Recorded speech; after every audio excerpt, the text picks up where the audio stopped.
Moneymakers, welcome to Taking Stock. I'm Kalila, and we are bringing you all the latest business news and telling you how it will affect you and your money, as usual, as we do on this show just about every week. Well, who's been to the supermarket lately or the markets? Are you seeing any produce? Because the last time I went, the aisles were bare, but I did manage to get some stuff at the market.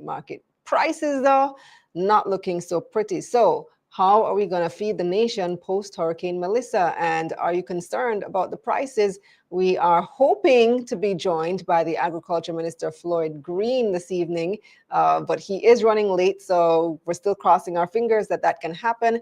But in the meantime, we also have some other discussions for you this evening. One of them is about climate change. There have been so many conspiracy theories since Hurricane Melissa.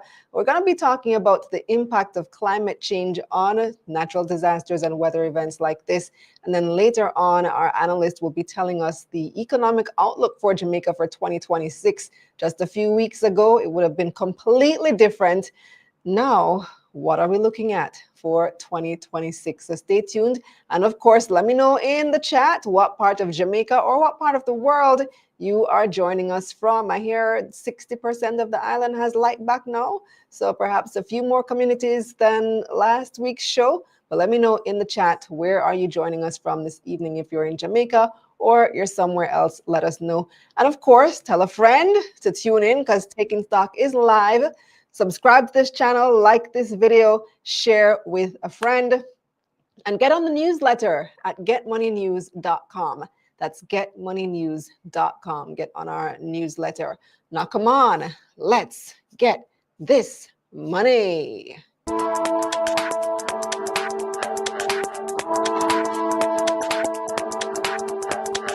On this episode of Taking Stock, local food prices are already skyrocketing after Hurricane Melissa tore through the heart of Jamaica's agriculture sector. So, how do we feed Jamaica and get farmers back on track? Minister of Agriculture and Fisheries Floyd joins us. And how big a role does climate change play in severe weather events? We'll discuss. Plus, the analysts weigh in on the latest market developments. What should we expect from Jamaica's economy in 2026 after such a big shock? We'll discuss.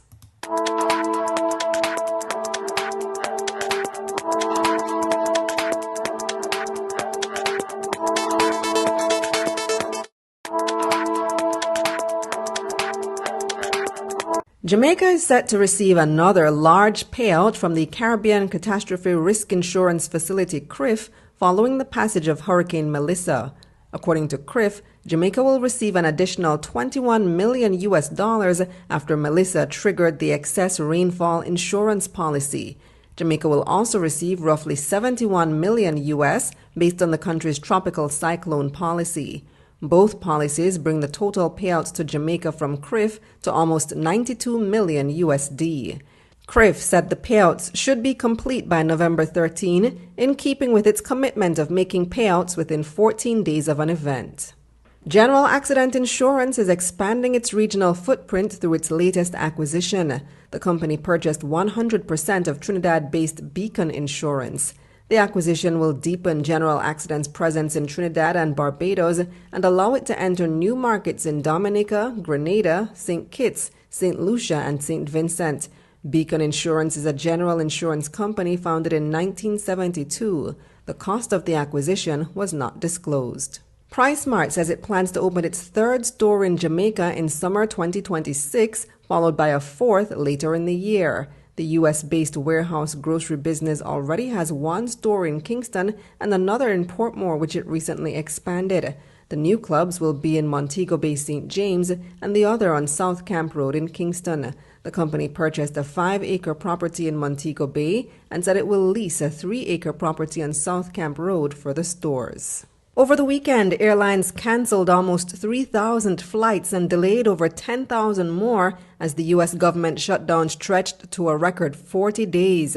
The shutdown led to shortages of air traffic controllers who, like other federal employees, have not been paid for weeks. The U.S. Senate passed a deal on Sunday in hopes of ending the record-breaking shutdown. However, the bill still needs to pass the House of Representatives to fund the government since it ran out of money on October 1. So many people across Jamaica have lost so much from the sheer destruction caused by Hurricane Melissa. We at Money Media express our deepest sympathies to those affected by this catastrophe. It will take support from all of us as a nation, those at home and abroad, to help this small but great country recover and rebuild. If you are able, please give whatever you can, whether it's money, time, or donations of food, water, clothing, sanitation equipment, or anything else the survivors need. It helps a lot.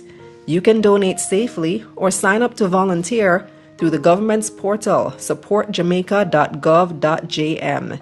If you'd prefer to use a non-government organization, you can give through foodforthepoorja.org or various community or church outreach programs. But please be careful of scam websites. Also, don't venture into hard-hit areas just to look around. Let proper relief and rescue organizations do their work. Let's stand together to help Jamaica recover. All right, welcome back. Welcome back. Let me see who is joining us and where you're from this week. We got Dwight from Spanish Town saying good results for Trans Jamaica again. So that means a good dividend payment. We also have Ingrid saying good evening all. Let's get this money. Garfield is in Spanish Town. Scotty is in Kingston. What would I say? Stinia says good evening. We have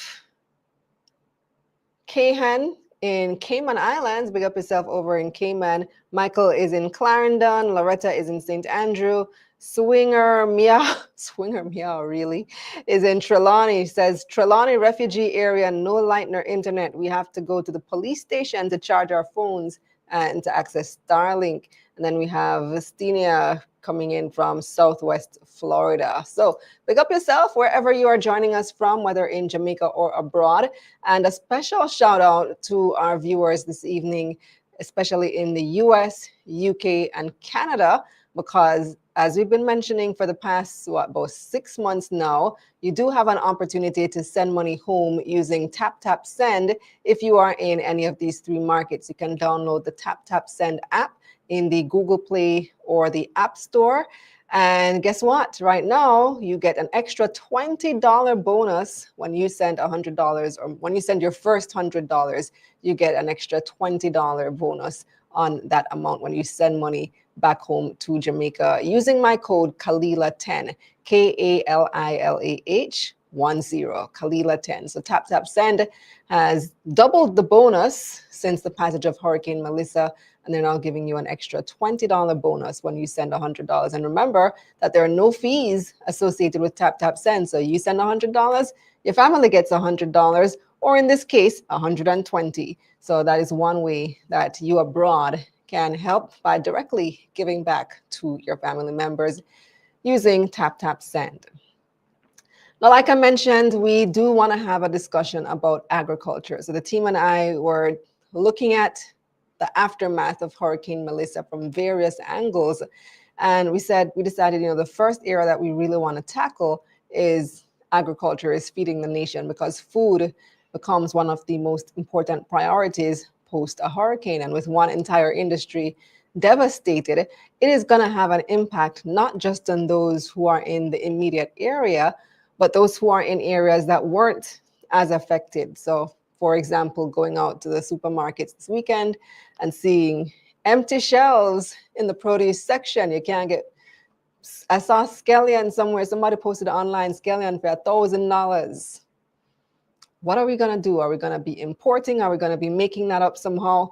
We have a lot of questions to address with the Agriculture Minister, Floyd Green, and I'm hoping that he will be able to join us sometime later in the show, like around 8:30, hopefully no later than 8:45. But in the meantime, we do have a couple of other conversations for you, and one of them is on climate change. So our very first conversation, our first interview for this evening is, like I said, about climate change. It's important for us to have that talk now since the impact of Hurricane Melissa. And we have to talk about the role that climate change plays in these increasingly catastrophic weather events and what Jamaica is doing to play its part in. Can we even fight climate change at this point? Well, let's hear from environmental scientist and CEO of the Jamaica Environment Trust. Her name is Dr. Teresa Rodriguez Moody. Hi, Doc. Hi, Kalila. Thank you so much for having me. And welcome to Taking Stock. So there have been all of these conspiracy theories about how Hurricane Melissa was man-made, cloud seeding caused it, Andrew Holness caused it, Donald Trump caused it, all kinds of things. But what role would you say climate change actually played in getting Melissa to the intensification that it got to? Okay, so that's a really good question, and I'm glad you framed how you framed it. Their studies have just actually been completed.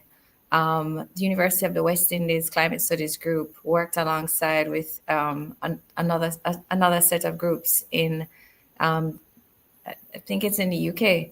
And what they have learned is that the intensity of Hurricane Melissa was definitely, um, I don't want to use intensified again, but it was definitely increased by caused by climate change.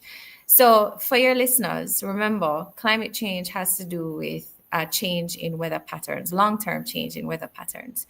And a big part of that means that we have extremes, more extremes. So, it gets hotter, we have more intense periods of rainfall, we have longer periods of drought, and also we have more intense storms. So this is what, when we think about climate change, we think about the extremes in weather. And what we saw with Hurricane Melissa, that rapid intensification, was definitely caused by climate change, fueled by the climate crisis. And I think the climate crisis is a much better word. The Caribbean Sea was 1.3 to 1.5 degrees Celsius hotter than it usually is. And because the water was not just hot at the surface, but hot at a great depth, when hurricane was moving over the warm waters, churning up the waters, what normally happens is that as you go deeper in the water column, you tend to have cooler waters, which tends to slow down the intensification or ensure that a hurricane does not get too intense, too large. And what happened was that there was so much warm water that it just kept churning up all of this hot water and getting hotter, getting more intense. And so the rapid intensification over a course of a couple of hours, I think it was just 72 hours, where it went from a tropical storm to a category 5 hurricane. The level of moisture that it had, the amount of rain that Jamaica alone had over the couple of days leading up, and in the 2 days of intense wind and rain, it was just definitely, the science has shown that it is definitely as a result of the climate crisis. But I do wonder, is climate change, I don't want to say is it real, because clearly it's real. We're seeing the effects, we're seeing the warming of the ocean. But is it man-made or man-induced? And I ask this because the Earth over millions of years does go through cycles. We had an ice age millions of years ago, followed by warming events. So is it climate change just a natural part of what the Earth does every so often? Well, you are correct that the planet Earth, we have gone through hot, warm, dry, wet, different periods in our history, and the records show it. But what the records have shown also is that the warming period that we are currently in is significantly greater than any other warming period in our history. And it is directly correlated to the man-made activities, primarily the burning of fossil fuel. And so what we tend to say is that the climate crisis, I'm shifting away from climate change and calling it the climate crisis, because that's exactly what it is. Jamaica was not the only country to have been affected. Look at what happened in other countries in Asia, in Philippines. We saw back-to-back massive storms, and these kind of storms are going to become more of the norm if we don't make a change. And it is directly linked to the burning of fossil fuels, like coal, oil, and gas. And the fact is that the big polluters, um, the fossil fuel companies, they know of this correlation. They knew of this relationship, and what they instead did was kind of went to the denial, shifting of the conversation. So what we're trying to do now, um, in these conferences where we talk about climate change and all of these negotiations, is trying to find a way to reduce, phase out the use of fossil fuels so that we can limit how much the warming of the earth, which I don't know if some of you might have heard the statement 1.5 to stay alive. The fact is that science is showing that we're probably going to overshoot that target. What But does 1.5, what does the slogan mean? 1.5 to stay alive has to basically, we need to not exceed we need to ensure that the warming of the atmosphere does not exceed 1.5 degrees Celsius. Mm. But the projections are showing that if we don't make those changes, meaning if we don't urgently phase out fossil fuels, we're going to overshoot that target. And it's not just, it's, remember, countries like Jamaica, our emissions, it's not to say dismiss them, but our emissions are nothing in comparison to the large economies like the United States, Europe, Canada, and so forth, China. And so, what these negotiations are about at COP30, that's the conference of the party where all of these countries come together. It's happening right now in Brazil. They're coming to negotiate and say, listen, what's your plan? What's your target? How much are you phasing out by? What are you doing in your economy? Because us, Jamaica, little Jamaica, other small island developing states, other countries less developed like the Philippines and so forth, we are paying the price of your emissions. So, what are you going to do about it? And so it's definitely this crisis that we're faced with, these extreme weather events that every day are flooding our news timeline, is directly related to the burning of the fossil fuels. Yes, there are other things like our agricultural practices and deforestation, but the primary cause is related to the burning of fossil fuels. I just posted a story today that renewables, for the first time ever, have overtaken coal as what is the single largest source of power this year. So there is a lot of progress being made. Interestingly, that progress is being made in a lot of the developing countries and the emerging economies. So you have China, India, Pakistan, Nigeria leading that push. Meanwhile, the United States and much of Europe is the reverse. So they're having less inputs from renewables, more input from fossil fuels. Yeah, I mean it is a challenge, especially because the countries that you just listed in terms of um, the countries that are not, making that shift to renewables are some of the large emitters. And the large emitters are the ones that really need to dial back and make some urgent changes. And I heard this analogy recently. People tend to think of the climate crisis as a switch, that you turn on and off. And so I think it has to do with how scientists may speak, where, oh, we didn't make our target. Throw our hands up in the air. I guess, we can't do anything now. But the fact is that, the analogy was like, it's more like a dial. And the fact is that there are things that we can do. We may not always get it the way to the extreme, but we can continue to turn the dial. And so the point of that is to say that all is not lost, and every degree of everything that we can do to cut our emissions, and that's where we talk about mitigation. So cutting back on and switching to renewables, moving to wind energy, solar, water, and so forth. Every switch, everything that we can do is very important in fighting this fight, which is the climate crisis. Now, here in Jamaica, are we doing enough to get to our renewable energy target? I know we have an ambitious target to get to 50% of our electricity from renewables by 2030, which is only 5 years away. We are far from that target right now. The government insists that they're on track. I don't know. I'm skeptical about them meeting that target. Do you think we're going to meet it, and are we doing enough? I don't know. I really don't know if we're on track. I have seen the commitments, and we have to commend the government for these commitments, and I think it's important to aim high.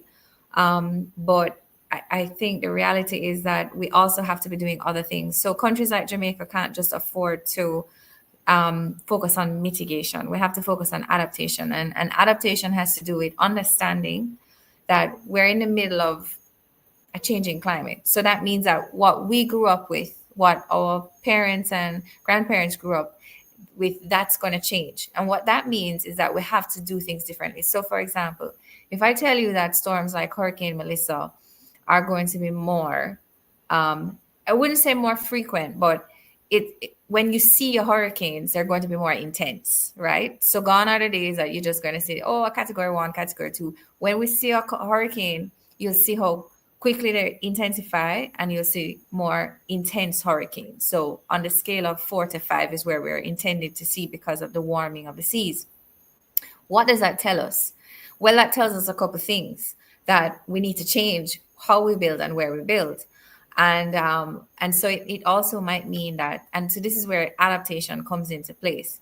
So how we build has to do with, well, if I'm in a flood prone area, then I either am not supposed to be building there at all, and that's about the where, or how we build could be, maybe I need to be making sure that all buildings in an area that may flood should be elevated to a particular point. Now, it's very hard to completely adapt to a category 5 hurricane. We're talking 185 mile per hour winds with higher gusts. That's the speed of, I think they said a Euro trail. I've never been. But they gave I saw some other examples, but it's extremely fast. A takeoff of a jet that's, going to take off into the air. That's about the speed at which they move. And so that's incredible force. And it's very difficult to build everything to be able to withstand that. But we do have to look at it. So critical facilities like your hospitals, we need to make sure that we don't locate them in certain zones. Don't locate them directly on the coastline. Don't locate them next to rivers. Elevate them. Change the type of roofs. We have to use science in our build back. When we talk about build back better, using climate smart choices, we have to use science to inform that going forward.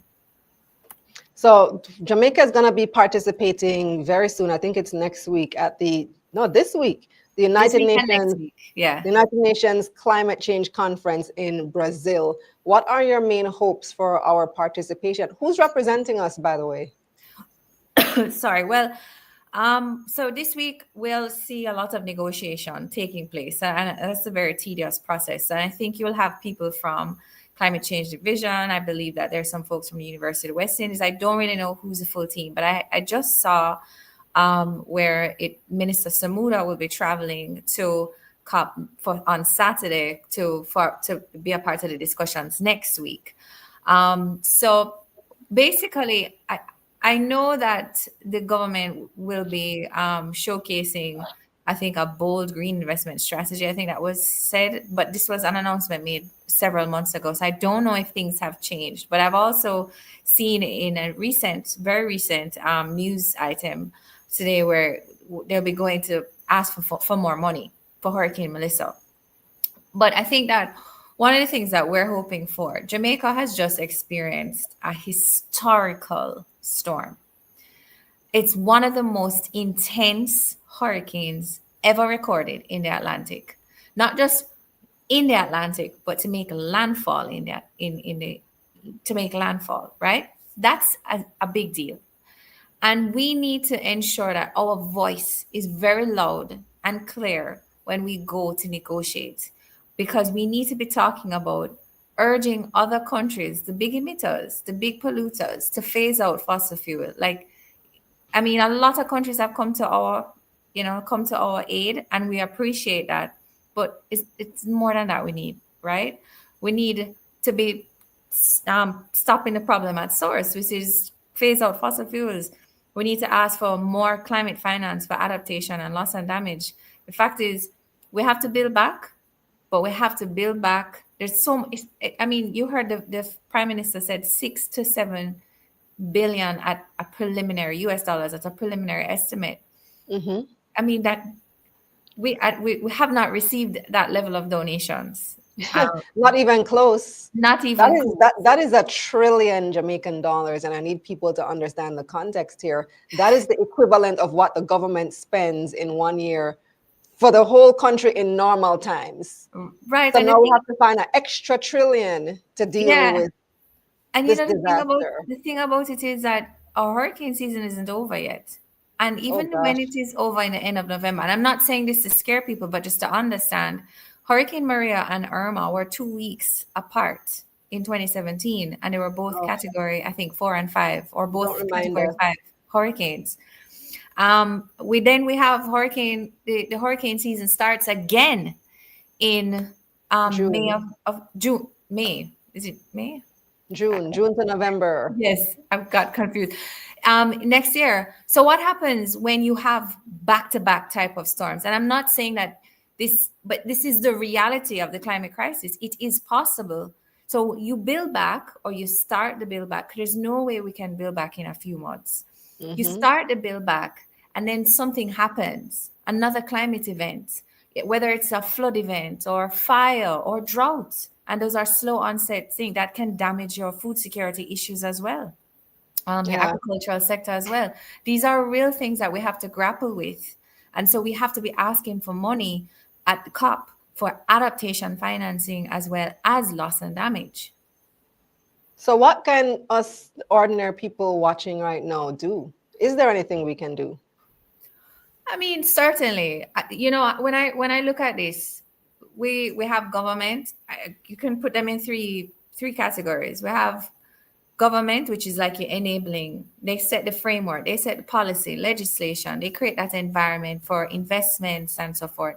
Then you have private sector, and then you have individuals. Now, individuals can make choices, but unfortunately, it really matters most when you have government and private sector. So, private sector in terms of the type of investments, how they invest, their whole, environmental footprint of a company, moving away from plastics, which is also fossil fuel, by the way. So there's a lot that each sector can do. And I'm not saying to your listeners that as an individual you can't do anything. Of course, you can switch to solar energy. You can make decisions to use less plastic, but it will be more significant when we have private sector and the government. Private sector definitely is key here. Private sector and government really making those changes in across different levels. Mm. Well, thank you so much for joining us. We really appreciate your contribution this evening, Dr. Teresa Rodriguez Moody from the Jamaica Environment Trust. Jet, how can people follow Jet or get in touch with you? Well, we're on our website, jamintrust.org, but we're also on Instagram, jamintrust1991, and also on Facebook. All right. Thanks again, Doc. So we have some comments, and I want to take some of your comments. But first, it's time for our poll question for this evening. So here is your poll question. Are you concerned about a food shortage following Hurricane Melissa? Are you concerned about a food shortage following Hurricane Melissa? Here are your options. Yes, farms were wiped out. No, we can import in the meantime. C, so that's A and B. C is I'm more worried about prices. So you're not really worried about a shortage, but you are worried about the prices.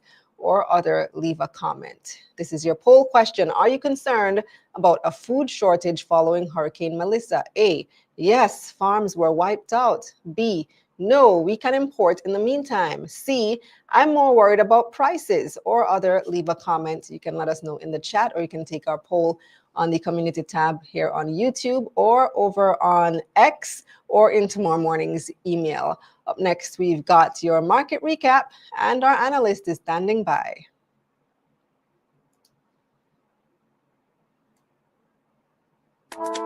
Time now for your market recap, brought to you by MyMoneyJA.com, the official data partner of Money Media. Get 10% off your subscription with the code MONEYMISSION. The JSE Combined Index lost 7,600 points last week. That's 2%. 127 stocks traded across the main and junior markets for the week ending Friday, November 7, 2025. 33 made gains, 81 lost value, and 13 stayed the same. 93 million shares changed hands on the Jamaican dollar market, valued at $364 million. Atlantic Hardware was the week's most traded stock, with 29 million shares changing hands. The stock was also the week's biggest gainer, up 56%. It started the week at $1.45 as investors banked on post-Melissa rebuilding. Transjam started Monday at $4.10, and Omni Industries rounded out last week's most traded stocks. Omni was also the second biggest gainer after Atlantic Hardware, up 44%. It started the week at $1.18. Omni is a leading manufacturer of PVC pipes and fittings, also crucial to rebuilding. General Accident Insurance rounded out the top stocks, up 18%, following the news of their acquisition of the Trinidad-based Beacon Insurance. On the losing side now, Jetcon lost 28% to start the new week at $1.20. Knutsford Express fell 16%, open Monday at $11.31, and Mayberry Jamaican Equities lost 14.5%.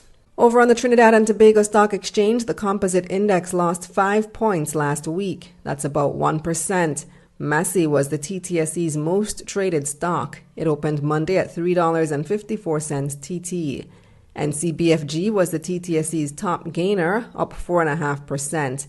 And on the losing side, National Enterprises fell 10% to open Monday at $1.80 TT. Over in the U.S., the Dow Jones lost 1.5% last week, while the S&P 500 dipped 2% and the Nasdaq fell 4%. There was no change at the pumps last week. A liter of 87 gas cost $151.36, and a liter of 90 was $157.98. Meanwhile, diesel was $163.25, and low-sulfur diesel cost $169.26. In foreign exchange trading, it took an average $161.04 Jamaican to purchase $1 last Friday. That's 42 cents less than the week before. $1 Canadian cost an average $115.62 Jamaican. $1 British pound cost $213.77 Jamaican, and you could buy €1 for $186.28 Jamaican on average. Finally, on the crypto markets, Bitcoin prices rose 2% last week, trading at $106,464 on Monday. Meanwhile, Ethereum prices were up almost 6%, trading at $3,614 on Monday. Market Recap was brought to you by MyMoneyJA, the official data partner of Money Media.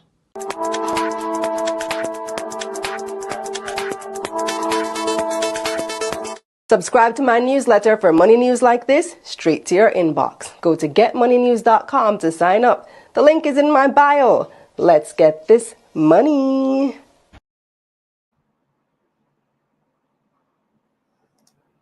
Oh, it's me.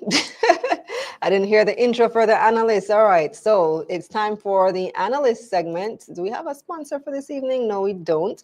And joining us for our discussion this evening is founder of Wealth Watch, J.A. Julian Morrison. Welcome back to the show, Julian. Hi, everyone.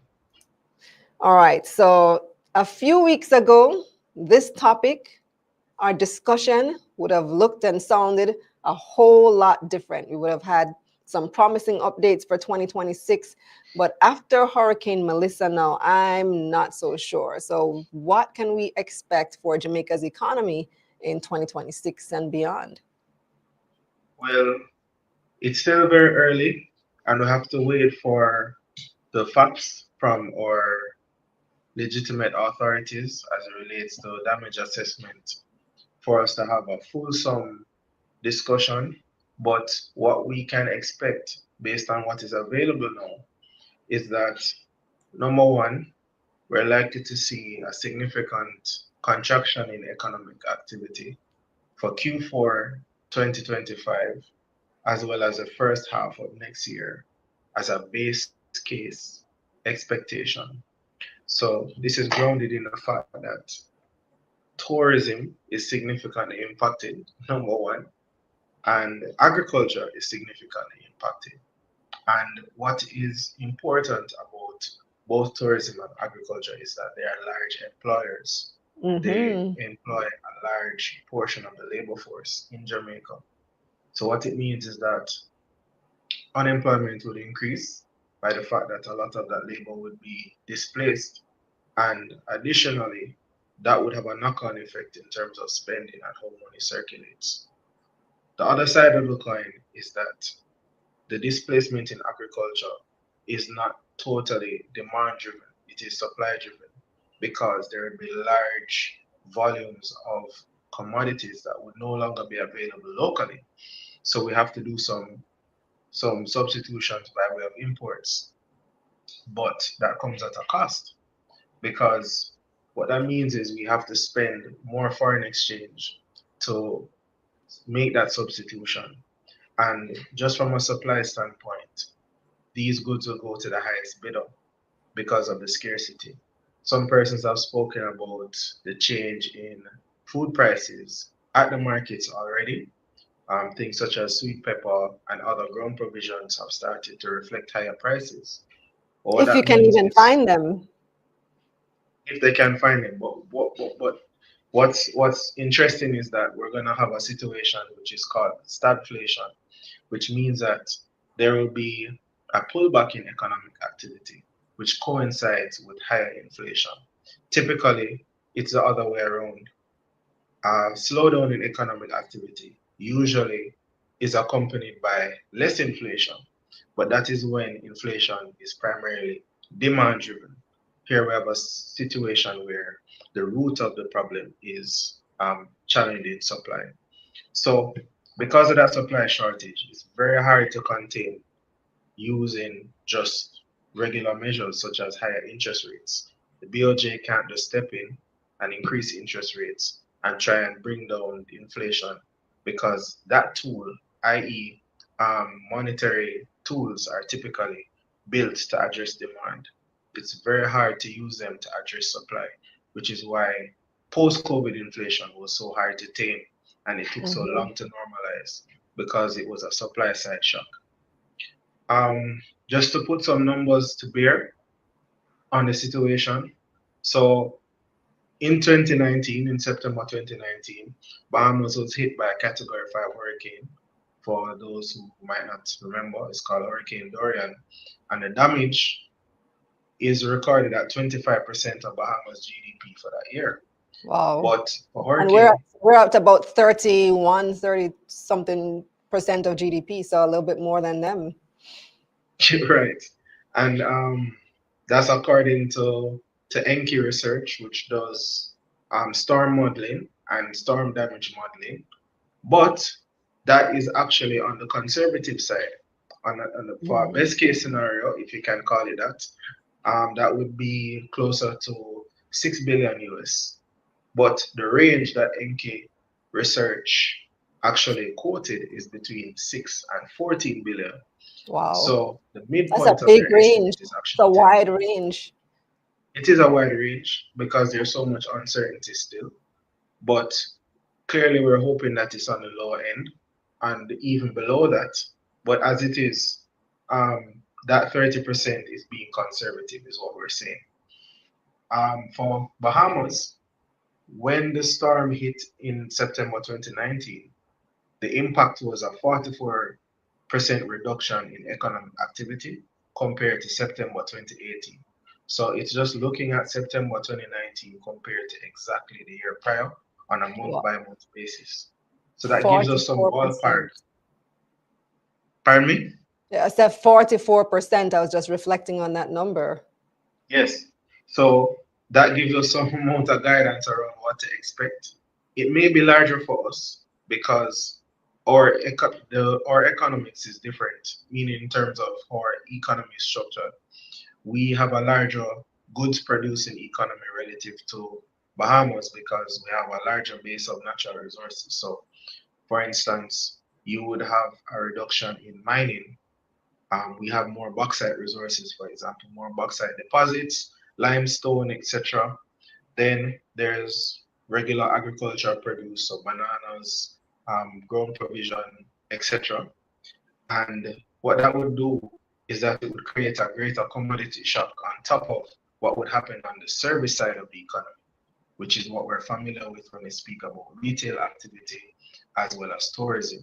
So Bahamas has a larger tourism share of the economy. Their service economy has a greater share of the overall output. Even though Jamaica is also predominantly a service economy, it's actually 70% of our economy. We still have a great share coming from goods producing and things like manufacturing, and what happens to our commodities will greatly affect our output. So for instance, when the Gisco Alpart refinery came offline, it had a significant impact on our output some years ago. That's just to give you some quantitative basis as to what we're saying in this discussion. So we need to get the commodity output up as quickly as possible. We need to get our farmers as much support as they can get. Right now, it's very early in the game. We need to control that situation with water supply so the farmers can start to regularize their operations. But even the rising water levels, we have to monitor that because that can easily start to create a new beast in terms of sickness. Mosquito breeding and those kind of risks have to be kept under Mm-hmm. control because one situation can become another and we want to really monitor that. And But in order to that's get the just to give water supply consistent, we need the electricity supply back up to pump the water. definitely. So there's that as well. And it really broadens the discussion around sustainability, which we've had over the years. Many climate champions have spoken about changing our energy mix and considering more mixed energy solutions, incorporating more solar, incorporating wind, but more so solar in our situation to have Would that help though, a Julian, in a more, situation like this? Because how would solar panels and wind farms fare during a hurricane? well, I've seen from the authorities that there's very little they can do in a Cat 5. Cat 5s really have more to do with evacuation and rebuilding. There's very little, there's some mitigation that can be done, but because of how extreme it is, there's very little that can be done. But what we're talking about though is just a broader conversation about recovery. What does recovery look like? Do we go back to what we were doing before? Do we have the same type of infrastructure and the same type of planning? Do we make different kinds of changes so that we can actually change how we generate energy, how fast we can build back, and what cost? Because the truth is, the next 10 to 20 years is going to be very different than the last 10 to 20 years. And we have to think about planning and infrastructure and how we actually rebuild. So that's more along the lines of the discussion. I definitely don't think solar will stop another category 5 from coming near us or even making landfall.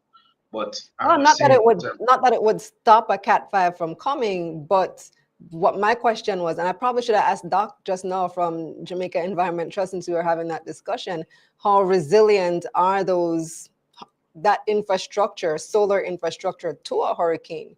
Because you have your petroleum, your fuel, your heavy fuel oil sourced, your coal put one side, even LNG put one side, and you can use that in times of disaster, but you can't really draw on solar during times of disaster. And what if the hurricane mash up the solar panels to begin with? Then you're back at square one.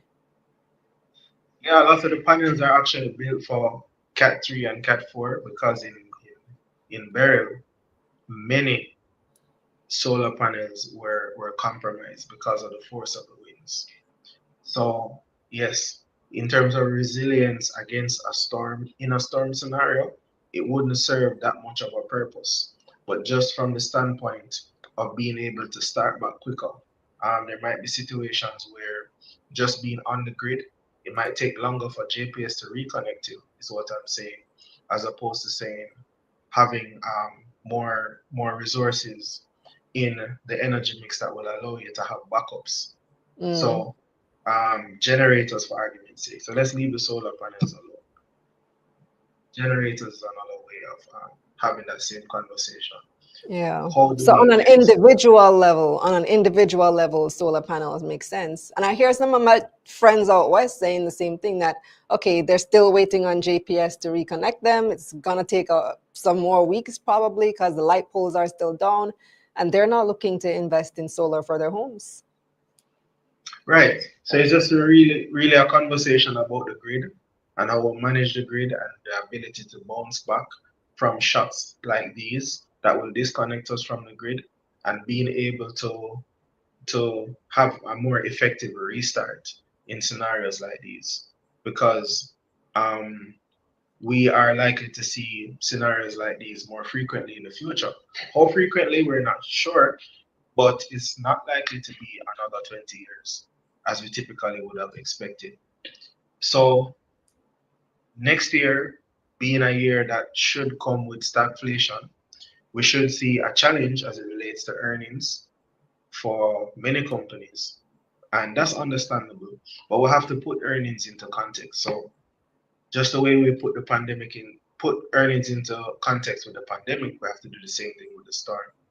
However, the other side of the coin is that if investors are willing to look further down the line, it means that right after that period of negative growth, you're likely to have recovery growth, as we saw with the pandemic. So Mm-hmm. it means that in 27, 28, we are likely to see a significant increase in economic recovery growth, because recovery growth is different from value added growth. Value added growth is growth that is on top of what would normally be there in terms of output. But when there's a period of reduction or a recession, the initial increase that you would have seen is likely to be higher than normal because the growth is catching up. So that catch up growth is likely to see higher percentages than in normal scenarios. So Jamaica normally grows between 1% and 2% per year. In those recovery periods, we're likely to see much higher figures, as in the case of Bahamas. Bahamas saw growth rates at 8% and above after the initial contraction in the pandemic and the hurricane. So investors need to extend their time horizon. It doesn't mean that they shouldn't invest, they should look further out and to put the the performance into context. Sometimes you look at numbers in a vacuum and say, boy, this year is so bad, I feel depressed, I need to come out of the market. Sometimes it's a matter of repositioning and investing appropriately. What investments can continue to throw off cash in an environment like this? Infrastructure assets such as Trans Jamaican Highway, etc., etc. So it's about looking at the overall thesis and really preparing the portfolio for what is to come, as opposed to playing victim and coming out of the market and saying, okay, there's no money to be made. Okay. Lots of food for thought there, Julian. Thank you so much. All right, Julian. I nearly said Julian Robinson. Julian Morrison from Wealth Watch GE joining us. We're going to take our final break and come back with your comments. Ivano, if you've purchased the Money Mission Workbook and you've read it already, you've done the exercises and you find it valuable, please leave me a review. Go to the link in my bio to leave a review. Thank you.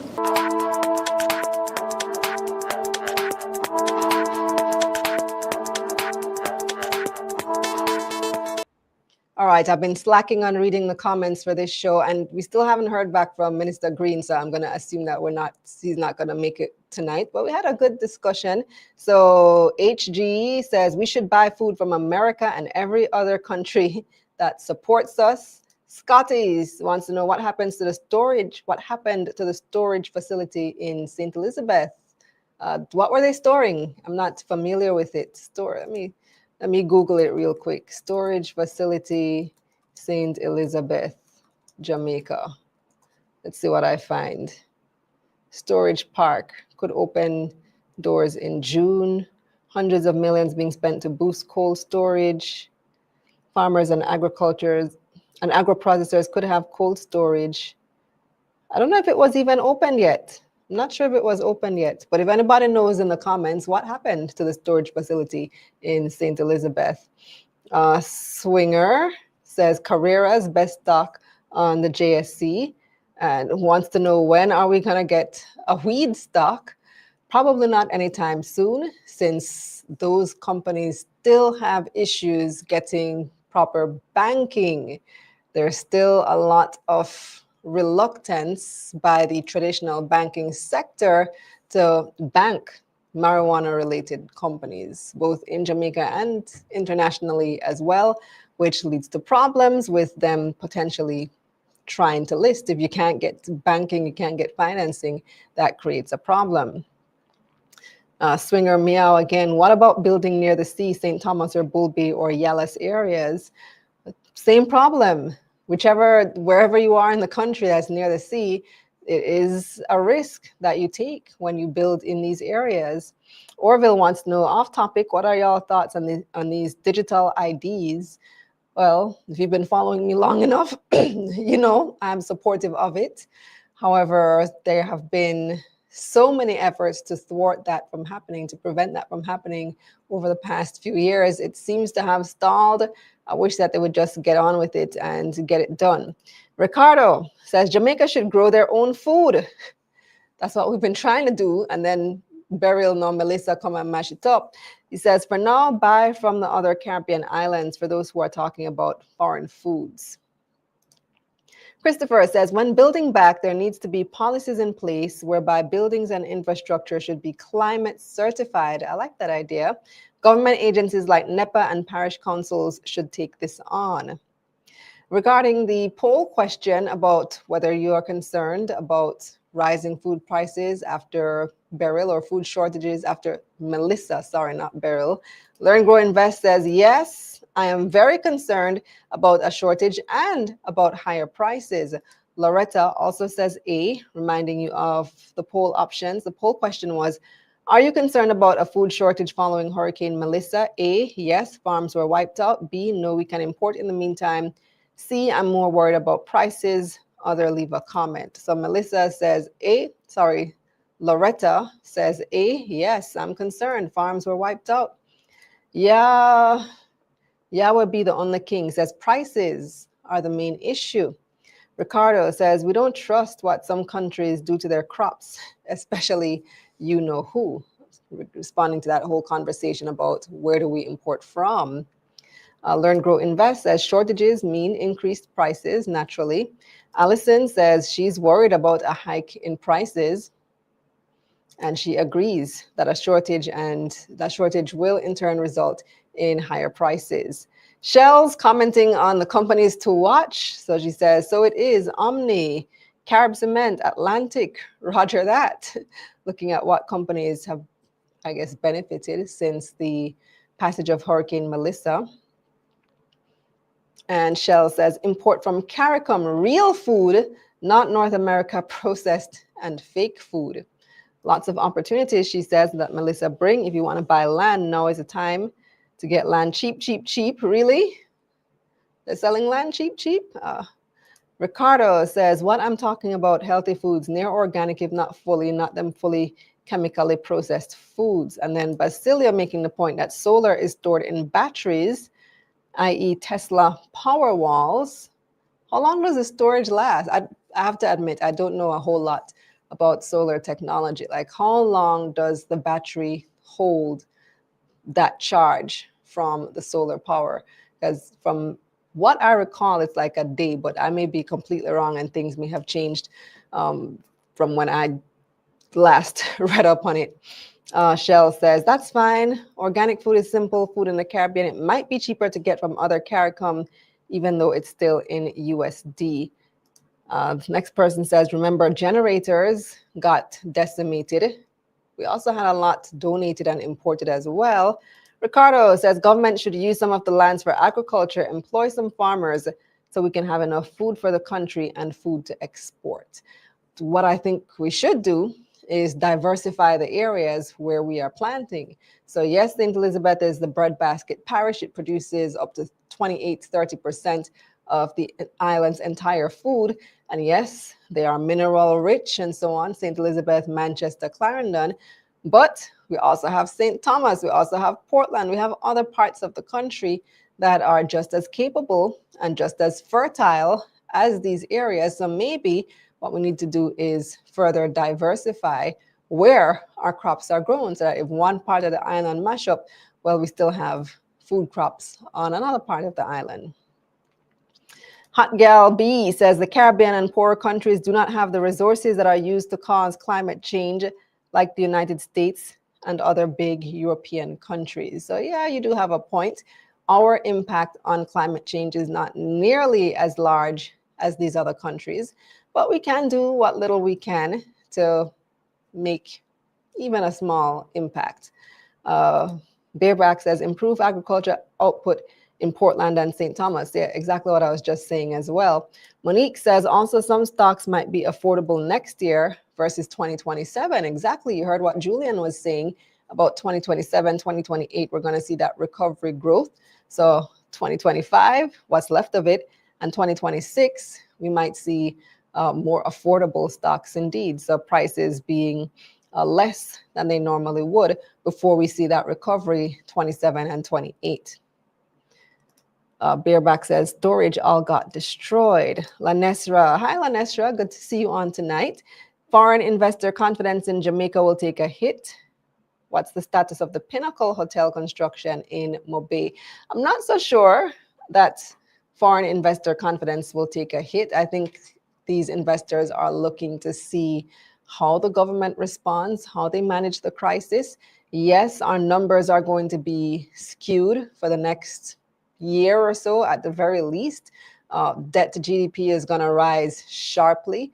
Unemployment is going to rise. A lot of these numbers are going to look really, really bad on paper because of the impact of Hurricane Melissa. But I feel like they will understand that this is a one-off crisis event, that, you know, the circumstances that we were dealing with, what they will be looking for is the economic management post Melissa. So I don't necessarily think that investor confidence will take a hit just because of what happened. They will be looking at the response. Read the Pinnacle Hotel. I have no idea how that was impacted. If anybody's in Mobay, anybody's associated with that project, give us an update. Let us know. The user says he always admires me at NNN. Thank you. Thank you very much, user. Monique pointing out the relief storage facilities in the West were destroyed. So that was what somebody was asking about earlier. Malia says, thanks for taking the lead on this opportunity and creating a wonderful avenue for many Jamaicans to get involved in investing. Keep on doing excellent work. Thank you. Thank you, Malia. I appreciate that. Alex says, looking forward to the resurgence of the economy. Tourism and our oil discovery should get us back on track. You believe that that's a real thing, that that's going to happen? I'm very skeptical. Bareback says, this hurricane will restructure Jamaica. Rain relaxation says A, so they are concerned about food shortage because farms were wiped out. Alex Minot says, in the present, international gifts guarantee basic survival for the affected. Basic survival, because as you heard during our earlier conversation, we have not received nearly enough compared to the amount of damage that we have experienced. And if you paid attention to one of my previous breakdowns as well, the sum total of aid we received in the first week, or at least was pledged in the first week, including the CAT bond, was about $250 million US. We have 6 to 7 billion US dollars in damages. So not even 1 billion we reach yet in aid. And we have 6 to 7 billion dollars in damages. Wrap your head around that. Malia says a food shortage is inevitable for two reasons. One, farms were wiped out. Two, relief efforts have increased the demand beyond the normal, which has been forecasted for. Shells wants to know what I think about Edmund Ridge Estate. People should get their money back. I saw that story. Very, very, very unfortunate. I don't know what was promised. The price sound like, I really can't comment without knowing further details, but very, very unfortunate situation there in St. James. Those people who recently bought homes, I think it's like 2 years ago, they got their homes, they paid 20 million, 19 point something million for these homes, and Hurricane Melissa has come and tear off the roof. They were promised, they were told that the roofs were hurricane proof. I don't know if they said what category winds these roofs could sustain, but majority of the roofs in that area are gone. So I don't know the details of what they were promised, because Cat 5 is just a whole nother level of damage. Like, it's really, really difficult to prepare for a Cat 5. So very, very unfortunate situation there. Alex saying patriotic gifts as well, can't forget. Yeah.